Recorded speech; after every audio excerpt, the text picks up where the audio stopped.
Bismillahirrahmanirrahim.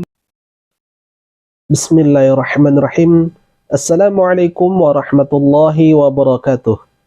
Alhamdulillahi rabbil alamin. Wassalatu wassalamu ala asyrafil anbiya'i wal mursalin wa ala alihi wa sahbihi ajma'in. Saudaraku yang beriman kepada Allah Subhanahu wa taala, berjumpa kembali dalam channel Kata Orang Surau. Mudah-mudahan siapapun yang menonton video ini mudah-mudahan diberikan keberkahan oleh Allah Subhanahu wa taala.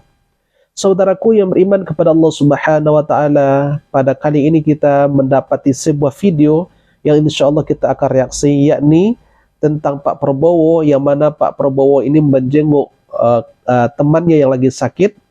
Kemudian di sana beliau justru menyanyikan mungkin nyanyi kesatuan barangkali, kesatuan di TNI barangkali.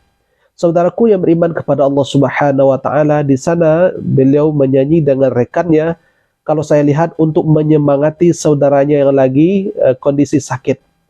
Apakah saudaranya, apakah temannya itu dalam kondisi sekarat? Yang jelas kita tidak tahu ya. Yang kita tahu, kita menilai tentunya dengan zahirnya saja apa yang kita lihat. Saudaraku beriman kepada Allah Subhanahu wa taala, untuk lebih lengkapnya silakan simak dulu videonya berikut ini. Apa asal untuk negeri kita, pasukan Siliwangi seperti mari. Beginilah nasibnya Sordadu, diosol-osol dan diadu-adu, tapi dia tidak apa, asal untuk negeri kita, pasukan Siliwangi seperti mari. Terima kasih.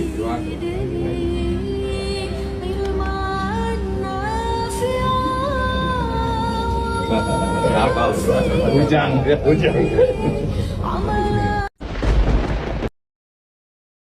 Saudaraku yang beriman kepada Allah Subhanahu wa taala, setelah kita saksikan video yang telah kita tampilkan tadi, ada beberapa netizen yang berkata bahwa bukannya malah ditalkinkan, kok malah nyanyi.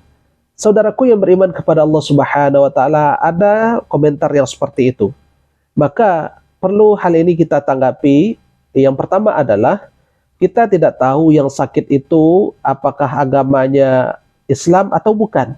Kalau agamanya bukan Islam, bagi mereka sah-sah saja dinyanyikan lagu-lagu tertentu.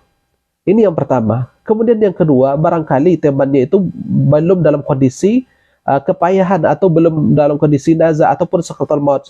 Barangkali temannya itu butuh semangat yang lebih, makanya Pak Prabowo dan temannya menyemangati dengan lagu kesatuan, sehingga nanti ada semacam semangat, dorongan semangat untuk mendorong temannya ini untuk sembuh. Barangkali seperti itu. Saudaraku yang beriman kepada Allah Subhanahu wa taala, kalau di dalam Islam, kalau konsep dalam Islam, ketika kita mendapati seseorang dalam sakaratul maut, maka ada 4 hal yang dilakukan sebagaimana yang dikatakan oleh Mustafa Al-Kin di dalam Fiqhul Manhaj. Beliau menuliskan ada 4 hal. Yang pertama adalah dengan memiringkan badannya menuju kiblat, ke arah kiblat. Kalaupun ini susah dilakukan, maka bisa dilakukan dengan cara mengangkat kepalanya dengan menghadap kiblat. Saudaraku yang beriman kepada Allah Subhanahu wa taala, ini yang pertama. Adapun yang kedua adalah dengan cara mentalkinkan, sebagaimana yang disampaikan oleh Rasulullah SAW dalam hadis Muslim, lakinu mautakum la ilaha illallah. Talkinkanlah ketika seseorang di antara kamu dengan kalimat la ilaha illallah. Jadi ditalkinkan, dibisikkan mereka dengan kalimat la ilaha illallah ketika mereka menghadapi sakaratul maut. Ini yang kedua. Adapun yang ketiga adalah iqra'u ala mautikum Yasin. Diriwayatkan oleh Ibnu Hibban. Bacakanlah Yasin ketika ada di antara kalian yang merasakan nazak. Artinya ketika sakaratul maut, maka hendaklah dibacakan Yasin. Inilah yang dilakukan ketika ada saudara kita yang dalam kondisi naza ataupun dalam mengalami sakaratul maut, maka dibantu untuk meringankan dengan harapan Allah ringankan nazanya dengan membaca surat Yasin. Kemudian yang keempat adalah dengan berusaha orang yang sakit, orang yang mengalami sakaratul maut itu untuk senantiasa berhusnuzon kepada Allah Subhanahu wa taala dengan cara menghilangkan fikiran-fikiran banyak dosa. Boleh memikirkan dosa, tapi dianjurkan sangat ketika itu adalah dengan meyakini bahwasanya Allah Subhanahu wa taala menerima taubatnya. Sebagaimana yang dikutip di dalam hadis qudsi, ana zanna 'abdi bih, sungguhnya aku sesuai dengan persangkaan hambaku, kata Allah Subhanahu wa taala. Jadi lakukanlah 4 hal ini. Inilah yang dianjurkan, disunnahkan di dalam agama kita.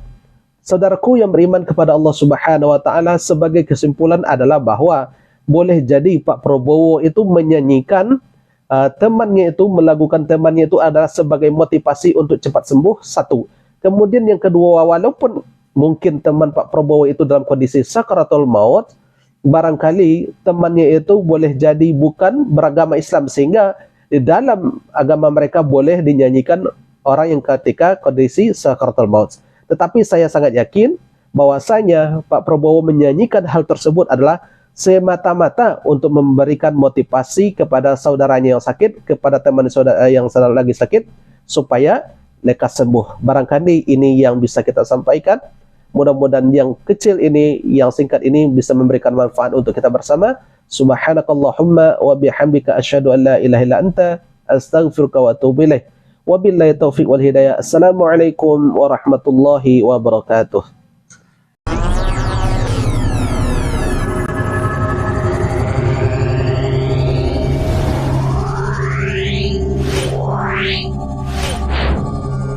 Meow.